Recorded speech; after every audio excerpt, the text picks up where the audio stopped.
Hello everyone, welcome to Chahal Academy. In this video, we are going to study about qualification for Member of Parliament, that is MPs.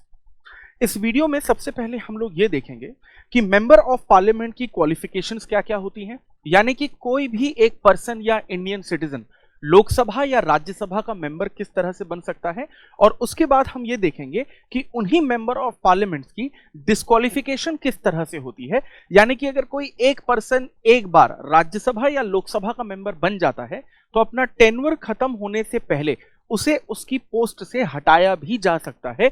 इसे ही हम disqualification कहते हैं। अगर member of parliament के qualification की बात करें तो फॉलोइंग कैटेगरीज का फुलफिल होना मस्ट है। नंबर 1, उस पर्सन को इंडियन सिटीजन होना चाहिए। नंबर 2, जो पर्सन मेंबर ऑफ पार्लियामेंट बनना चाह रहा है वो रजिस्टर्ड इलेक्टोरेट वोटर लिस्ट में रिकॉग्नाइज्ड होना चाहिए, यानी कि उस पर्सन के पास किसी भी एक पार्लियामेंट्री कंस्टिट्यूएंसी के नाम का वोटर आईडी होना चाहिए, यानी कि वो कम से कम इस बात के लिए एलिजिबल हो कि वो हर इलेक्शन में वोट देता हो या वोट दे सकता है। इसके अलावा number 3, that particular person should be a sound person. इसका मतलब यह है कि any of the person who wants to be the member of Rajya Sabha और Lok Sabha, that particular person should be matured and understanding, यानी कि मेंटली स्टेबल होना चाहिए। अगर कोई भी पर्सन लोकसभा या राज्यसभा का मेंबर बनना चाहता है और अगर उस पर्सन को 2 साल या 2 साल से ज्यादा की किसी भी तरीके की सजा हुई है क्रिमिनल केसेस में, so that particular person can not be the Rajya Sabha और लोकसभा मेंबर। और मिनिमम एज की अगर बात करें तो 25 साल होती है पार्लियामेंट का मेंबर बनने के लिए मिनिमम एज। जब हम यहां पर मिनिमम एज की बात करते हैं so we have to notice one thing कि पार्लियामेंट में लोकसभा के लिए मिनिमम एज अलग है और राज्यसभा के लिए मिनिमम एज अलग है। दैट इज, लोकसभा का मेंबर बनने के लिए मिनिमम एज 25 होनी चाहिए, वहीं राज्यसभा का मेंबर बनने के लिए मिनिमम एज इज 30 इयर्स। अब इसके डिस्क्वालिफिकेशन की बात करें तो कोई भी मेंबर ऑफ पार्लियामेंट अगर ऑफिस ऑफ प्रॉफिट के अंडर आता है, यानी कि अगर कोई एक लोकसभा या राज्यसभा का मेंबर किसी और दूसरे पेड एम्प्लॉयमेंट में पाया जाता है, यानी कहीं और पर भी नौकरी कर रहा है या फिर कहीं और से भी उसे पैसा आ रहा है किसी जॉब से, so that person will be considered under office of profit और उसे उसकी पोस्ट से हटा दिया जाएगा, यानी डिस्क्वालीफाई कर दिया जाएगा।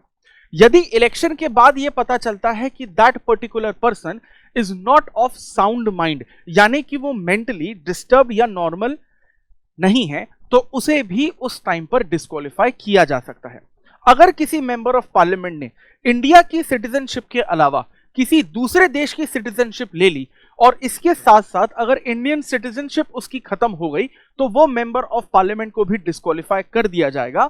यहां तक कि अगर कोई मेंबर ऑफ पार्लियामेंट बिना किसी इंफॉर्मेशन के या बिना किसी परमिशन के लगातार 2 महीनों तक, यानी कि 60 डेज तक अगर पार्लियामेंट में नहीं आता है तो उसे भी डिस्क्वालीफाई कर दिया जाएगा। हाँ, अगर उस मेंबर ऑफ पार्लियामेंट ने इस बात की इंफॉर्मेशन दी है कि 60 डेज या 60 डेज से ज्यादा दिनों तक अगर वो एब्सेंट रहता है विथ परमिशन, तो यहां पर डिस्क्वालिफिकेशन नहीं होगा।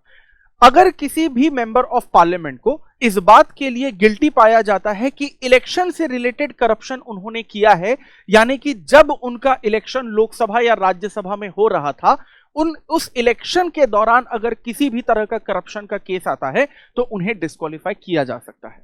नोटेबल पॉइंट यहां पर यह है कि किसी भी मेंबर ऑफ पार्लियामेंट के डिस्क्वालिफिकेशन का फाइनल डिसीजन लोकसभा के स्पीकर ही लेते हैं।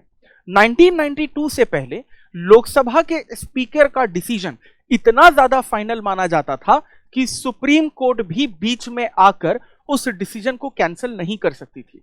लेकिन 1992 में किहोता होलोहम एंड जाकिलू केस 1992 आया, जिसमें सुप्रीम कोर्ट ने यह कहा कि लोकसभा का स्पीकर फाइनली किसी भी मेंबर ऑफ पार्लियामेंट को डिस्क्वालीफाई कर सकता है, लेकिन सुप्रीम कोर्ट अगर चाहे तो जुडिशियल रिव्यू का इस्तेमाल करके उस डिस्क्वालिफिकेशन के डिसीजन को कैंसिल भी कर सकती है या चेंज भी कर सकती है।